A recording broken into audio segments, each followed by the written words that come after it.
Hello everyone, this is Prashant Singh and welcome to AEC plus. हम बात करेंगे मॉनेटरी पॉलिसी से रिलेटेड एमसीक्यू के बारे में। तो एमसीक्यू की सीरीज़ में तीसरा जो हमारा टॉपिक है वो है मॉनेटरी पॉलिसी। और लगातार अलग अलग टॉपिक को आपने देखा था, जब हम क्लास की बात कर रहे थे तो वहाँ पर अलग अलग टॉपिक को हमने डिस्कस किया था। जब एमसीक्यू की हम बात कर रहे हैं तो यहाँ पर उसी टॉपिक के जो मोस्ट इम्पॉर्टेंट क्वेश्चन जो कई बार अलग अलग एग्जाम में टेक्निकल नॉन टेक में पूछे हुए हैं, जिनके आने की भविष्य में भी संभावनाएं ज़्यादा हैं, उनसे संबंधित चीज़ों के बारे में हम बात करेंगे। अच्छा, सिर्फ इतना ही नहीं, जब आप इसके बारे में देखोगे, जब आप अलग अलग टॉपिक को देखोगे तो इन एमसीक्यू को देखने के पहले आप कोशिश करिए, आप प्रेफर करिए कि पहले आप वीडियो को, उस क्लास को अच्छी तरीके से देखिए, उसको समझिए और उस कॉन्सेप्ट को पढ़ने के बाद में फिर आप एमसीक्यू करेंगे तो आपके लिए थोड़ी सी चीज़ें बेहतर हो जाएंगी, आसान हो जाएंगी। तो आइए शुरू करते हैं। इस टॉपिक से रिलेटेड जो एमसीक्यू हैं, जो क्वेश्चन हैं, उनके बारे में हम बात करते हैं। इसका जो पहला क्वेश्चन है वहाँ पर ये बोल रहा है, इसका जो पहला क्वेश्चन है, जब आप देखोगे इसको तो वहां पर ये बोल रहा है कि which among the following is qualitative tool of monetary policy. अब मैंने आपको जब मॉनेटरी पॉलिसी पढ़ाया है, अगर आपने क्लास अटेंड की है तो आपको ये चार्ट तो याद ही होगा। आपको पता होगा कि जो मॉनेटरी पॉलिसी के टूल हैं वो दो प्रकार के होते हैं, एक होता है ट्रेडिशनल टूल, एक होता है नॉन ट्रेडिशनल टूल। अब ट्रेडिशनल टूल में मैंने आपको दो पार्ट बताए थे, जहां पर मैंने बोला था क्वांटिटेटिव, है ना, और दूसरा मैंने यहां पर बोला था क्वालिटेटिव। और इधर मैंने फिर आपको बोला था हेलीकॉप्टर ड्रॉप या हेलीकॉप्टर मनी, हेलीकॉप्टर हुवर और नेगेटिव इंटरेस्ट रेट। फिर इसमें मैंने आपको कुछ अलग अलग 7 प्रकार की चीजें बताई थी, इसमें मैंने 4 प्रकार की चीजें आपको बताई थी। तो यहां पर जब आप देखते हो तो ये पूरा मॉनेटरी पॉलिसी के टूल का चार्ट नजर आता है। सबसे पहले आरबीआई अपनी मॉनेटरी पॉलिसी के एग्जीक्यूशन में, जहां पर वो लिक्विडिटी को रेगुलेट करती है, सबसे पहले वो ट्रेडिशनल टूल का यूज करती है। और ट्रेडिशनल टूल में भी सबसे पहले वो क्वांटिटेटिव टूल का यूज करती है, उसके बाद फिर वो क्वालिटेटिव टूल का यूज करती है, और इसके फेल होने के बाद में वो नॉन ट्रेडिशनल का यूज करती है। तो लेफ्ट टू राइट के डायरेक्शन में यहां पर आपको टूल का यूज जो है वो दिखाई देगा। अब क्वेश्चन पे आइए, तो यहां पर बोल रहे हैं कि qualitative tool of monetary policy, निम्नलिखित में से कौन सा क्वालिटेटिव टूल है। तो यहां पर जब हम क्वालिटेटिव टूल की बात करते हैं तो क्वालिटेटिव टूल में मैंने अलग अलग चीजें बताई, जैसे moral suasion, direct action, credit rationing और मार्जिन रिक्वायरमेंट। ये 4 टूल जो हैं वो देखने को मिलते हैं गुणात्मक उपकरण में या क्वालिटेटिव टूल में। ऑप्शन में जब आप देखते हो तो बैंक रेट जो है वो आपका मात्रात्मक या क्वांटिटेटिव टूल होता है। क्रेडिट सेलिंग ऑप्शन में होता नहीं है, दोनों के प्रकार नहीं है। क्रेडिट रैशनिंग जो है यह आपका गुणात्मक उपकरण होता है या क्वालिटेटिव टूल है। और कैश रिजर्व रेशियो, जिसको आप CRR के नाम से जानते हो, ये भी आपका मात्रात्मक या फिर क्वांटिटेटिव है। तो इसका राइट आंसर जो है वो क्रेडिट रेशनिंग हो जाएगा, क्रेडिट रेशनिंग हो जाएगा।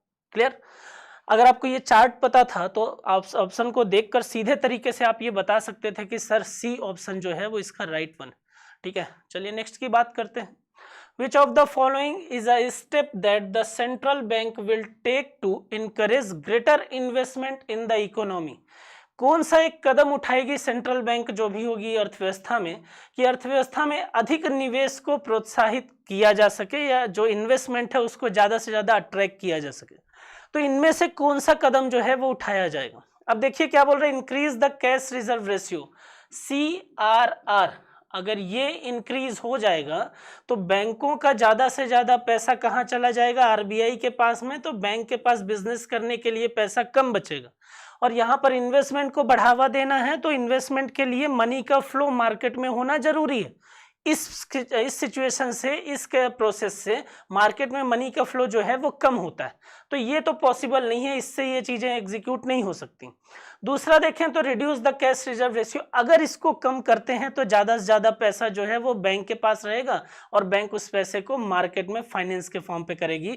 लोगों के पास पैसा जाएगा, इन्वेस्टर के पास पैसा जाएगा, लिक्विडिटी फ्लो बढ़ेगा, डिमांड भी बढ़ेगी, इन्वेस्टमेंट भी बढ़ेगा।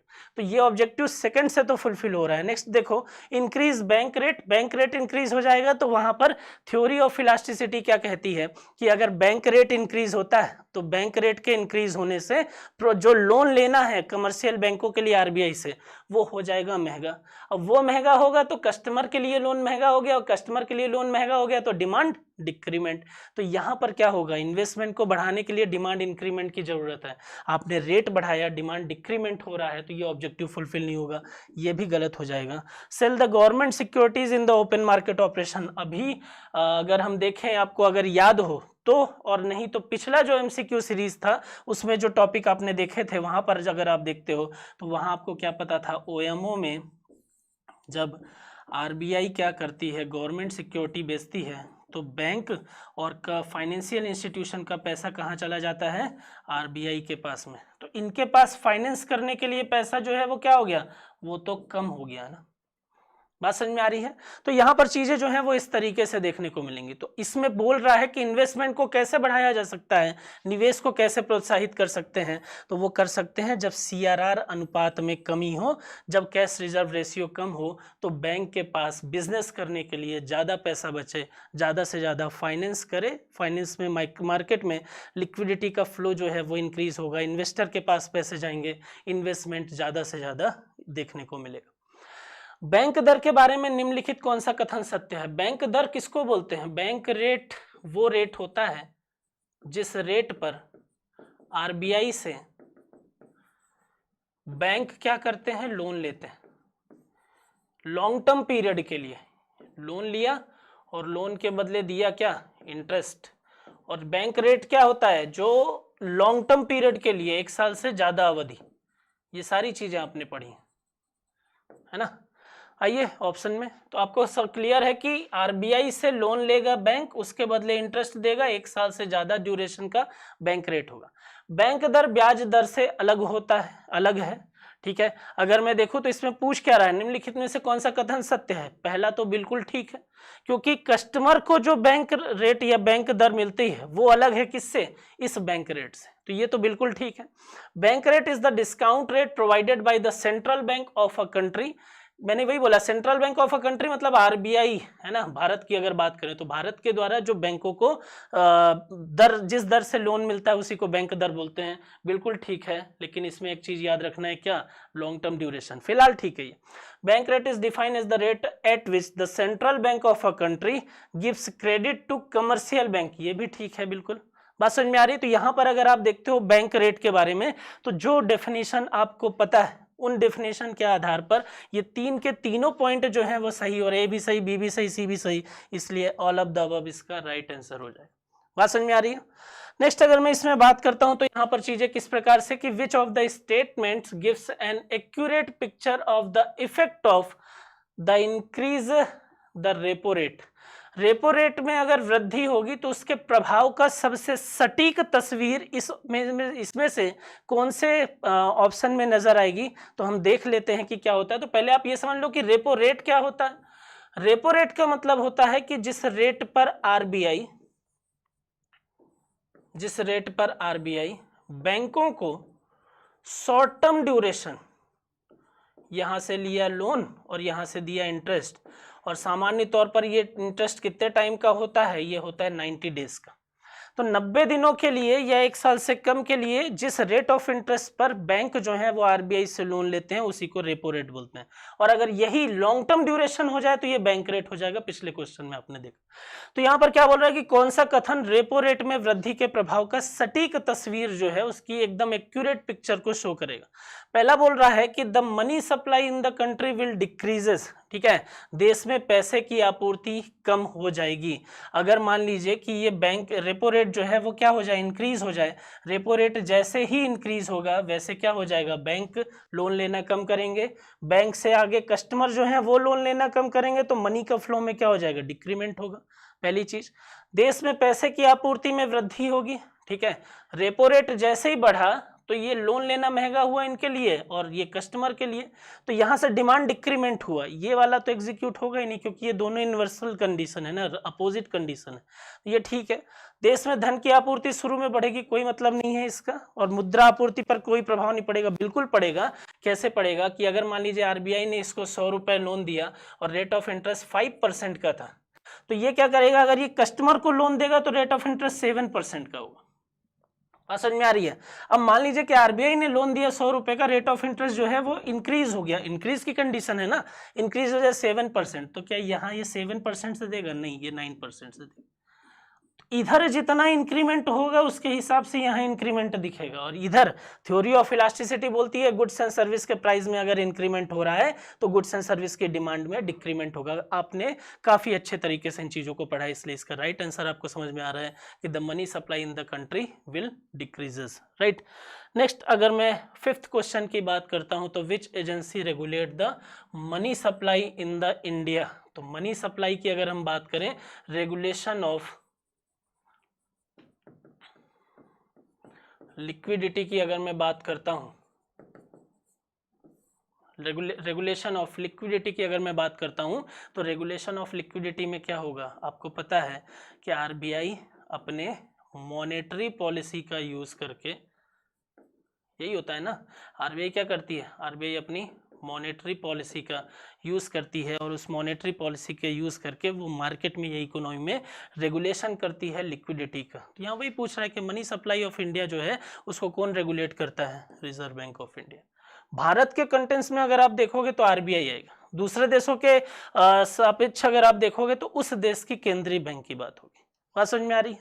चलिए नेक्स्ट अगर बात करें, who is the current governor of RBI, यहाँ वर्तमान में आरबीआई के गवर्नर कौन है? तो आपको पता है शक्तिकांत दास जी, शक्तिकांत दास है, और एक गवर्नर के अलावा इसमें 4 डिप्यूटी गवर्नर भी देखने को मिलते हैं। तो मेन गवर्नर जो है वो एक होता है, और इसके अलावा 4 डिप्यूटी गवर्नर होते हैं। ये सारी चीजें आपने पढ़ी हुई।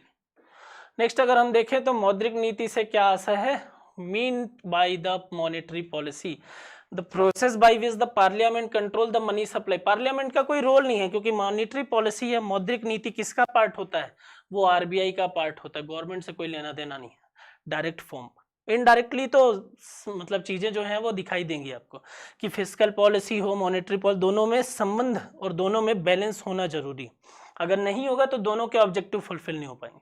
तो यहाँ पर पार्लियामेंट के द्वारा, संसद के द्वारा तो कोई लेना देना नहीं है, पार्ट किसका है? क्योंकि आरबीआई का। The process by which the central bank or monetary authority by the country controls the supply of money, जिसके द्वारा देश का केंद्रीय बैंक या फिर जो ऑथराइज्ड है, कौन ऑथराइज्ड है? आरबीआई, उसके द्वारा जब नियंत्रित किया जाए उसी को मॉनेटरी पॉलिसी कहते हैं। बिल्कुल ठीक है, राइट आंसर ये होगा। The process by which international market control, कोई लेना देना नहीं है, क्योंकि मॉनेटरी पॉलिसी कंट्री का पार्ट होता है, इंटरनेशनल मार्केट से इसका कोई लेना देना नहीं है। नन ऑफ द अबव नहीं हो सकता, क्योंकि इसका राइट आंसर जो है वो सेकंड है। तो याद रखना, मॉनेटरी पॉलिसी एक ऐसी पॉलिसी होती है जिस पॉलिसी को यूज करके किसी भी कंट्री की जो सेंट्रल बैंक होगी वो क्या करेगी? वो एक ऐसी नीतियां बनाएगी, ऐसी पॉलिसी बनाएगी जिससे कंट्रोल किया जा सके किसको? मार्केट की लिक्विडिटी को, ताकि इकोनॉमी जो है वो बैलेंस कंडीशन पर है, राइट। नेक्स्ट क्वेश्चन की अगर हम बात करें तो यहाँ पर क्या बोल रहा है? What is the CRR? CRR cash reserve ratio, ये क्या बोलता है? सीआरआर का मतलब होता है कि एक करंट में जो भी परसेंट होगा, मान लीजिए हम मान लेते हैं 4%, राइट, फॉर एग्जांपल, तो करंट में जो भी परसेंट होगा उस परसेंट के हिसाब से बैंक अपने एनडीटीएल का, net demand time liability, bank क्या करेगा? अपने एनडीटीएल का उतना परसेंट का अमाउंट कहाँ दे देगा? आरबीआई के पास में, भारत में, बाकी पैसा जो है वो अपने पास में रखेगा। तो सीआरआर क्या है? एक रिजर्व है जो आरबीआई के पास में जाता है, जिसके बदले आरबीआई किसी भी प्रकार से बैंक को कोई भी इंटरेस्ट अदा नहीं करती है, तो नो इंटरेस्ट की कंडीशन होती है। देखिए यहाँ पर क्या बोल रहा है? It is the percentage of bank deposit that they keep with the RBI as gold deposit only. Gold deposit के फॉर्म में नहीं है। इसमें एक चीज और मैंने आपको बताया कि किस फॉर्म पे होगा, ये कैश के फॉर्म पर होगा, ये नगद के रूप में होगा। It is the deposit made by the bank with RBI in the form of cash. इसका राइट आंसर जो है वो सेकंड वाला है, फर्स्ट वाला तो इसका गलत है ना, तो ओनली 2 जो है वो इसका राइट आंसर होगा। अगर आपको सीआरआर का कॉन्सेप्ट पता होता तो आपके लिए यह क्वेश्चन जो है वो बहुत ही आसान है। अगर मैंने क्या बोला, इकोनॉमिक्स जो है वो रटने का सब्जेक्ट नहीं है, इकोनॉमिक्स जो है वो कॉन्सेप्ट है, इकोनॉमिक्स जो है वो आपके आसपास की चीजें हैं। तो अगर आपने कॉन्सेप्ट सही तरीके से पकड़ लिया है, अगर आपने अपने आसपास चीज़ों को सही तरीके से एनालाइज भी कर लिया है, क्वेश्चन आपके लिए बहुत आसान रहेंगे और बहुत स्कोरिंग सब्जेक्ट जो है वो बन जाएगा आपके लिए। तो कॉन्सेप्ट पे ध्यान दीजिए, यहाँ पर रटने पर ध्यान मत दीजिए इन चीजों को। नेक्स्ट अगर मैं इसमें बात करता हूं तो यहाँ पर पूछ रहा है कि who regulate monetary policy. Monetary policy को रेगुलेट कौन करता है? बहुत ज़्यादा बात करने की आवश्यकता नहीं है, आपको पता है कि आरबीआई जो है वो इसके बारे में बात करेगा, रेगुलेशन करेगा। What does RBI regulate through open market operation. OMO में होता क्या है? ओएमओ में आरबीआई जो है वो लिक्विडिटी को रेगुलेट करने के लिए कभी अपनी सिक्योरिटी को सेल करता है और फिर कुछ टाइम के बाद, मैच्योरिटी पीरियड के बाद, उसी सिक्योरिटी को वापस से क्या करता है? खरीदना चालू करता है। तो उसको हम क्या बोल देते हैं? उसको हम बोल देते हैं कि ऐसा सिस्टम या ऐसा मॉनेटरी पॉलिसी का क्वांटिटेटिव टूल जिसके अंतर्गत आरबीआई क्या कर रहा है? सिक्योरिटी को सेल कर रहा है और बाइंग बैक की कंडीशन हो रही है, राइट। ये किया क्यों जा रहा है? ताकि इकोनॉमी में लिक्विडिटी रेगुलेट हो सके। तो आपको याद क्या रखना है? आपको बस इतना याद रखना है कि इकोनॉमी की अगर हम बात करें तो मॉनेटरी पॉलिसी में, अगर हम बात करें इकोनॉमी की, तो इकोनॉमी में मॉनेटरी पॉलिसी बनाई ही इसलिए जा रही है आरबीआई के द्वारा इंडिया में क्योंकि लिक्विडिटी का रेगुलेशन करना है, तरलता का नियंत्रित करना है। उस तरलता को नियंत्रित करने के लिए ओएमओ के अंतर्गत सिक्योरिटी को बेचा और खरीदा जाता है, राइट। अब देखो ऑप्शन में क्या क्या बोल रहा है? Flow of foreign direct investment, कोई लेना देना नहीं है इससे। Borrowing powers of the banks, नहीं, गलत है। इन्फ्लेशन नहीं। लिक्विडिटी इन इकोनॉमी, ठीक है। तो यहाँ पर अगर आप देखोगे ओएमओ में तो लिक्विडिटी से रिलेटेड है और लिक्विडिटी को रेगुलेट करने के लिए सिक्योरिटी को बेचेगा और सिक्योरिटी को वापस खरीदेगी कौन? आरबीआई। बात समझ में आ रही है? राइट आंसर इसका ये हो जाएगा। समझ में आ रहा है? तो ये मॉनेटरी पॉलिसी से रिलेटेड कुछ टॉपिक थे, ठीक है। और मॉनेटरी पॉलिसी से रिलेटेड ये क्वेश्चन इंपॉर्टेंट क्वेश्चन है, सिर्फ इतने ही नहीं, ठीक है। आपके लिए जरूरी है कि आप कॉन्सेप्ट पे ध्यान दीजिए और कॉन्सेप्ट जितना बेहतर आप समझेंगे आपके लिए चीजें उतनी आसान होती जाएंगी। चलिए ठीक है, इस टॉपिक में इतनी ही चीजें थी। Thank you so much.